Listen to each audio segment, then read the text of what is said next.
I'm often asked why soft skills are so important now within IT. What changed?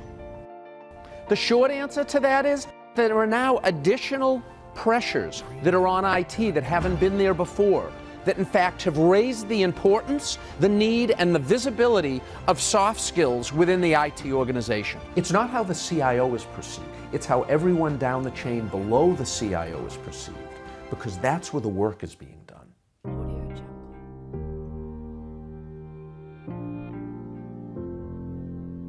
One of the biggest problems for the CIO is setting up a culture in a way that everyone within IT speaks to the business in a common voice that represents IT the way the CIO overall wants it to be represented. What does everyone in IT say? They want a seat at the strategic business table. If the project I'm working on is directly in line with the corporate vision, am I going to get money?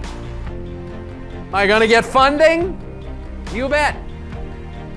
As IT leaders, what we have to remember is this knowledge and skills aren't just for us. They're for everyone within IT. So now let me ask you a question. How are you talking about your IT organization? How are the people who work for you talking about their departments? If they're saying, oh, we're babysitting salespeople, look at the opportunity you're losing. When you really analyze why IT projects fail, unless you're really pushing the envelope technologically, it's not the technology that failed. It's generally speaking the people. I was teaching a workshop to a number of IT managers maybe 2 or 3 years ago. And I asked them, I said, what does your department do? And what he says to me, he says, yeah, we're in charge of the CRM system. We upgrade the software once in a while. We babysit the salespeople if they forget how to use it. I said to him, I never want you to explain your department's work that way again. I said, let's bring it up a level or two.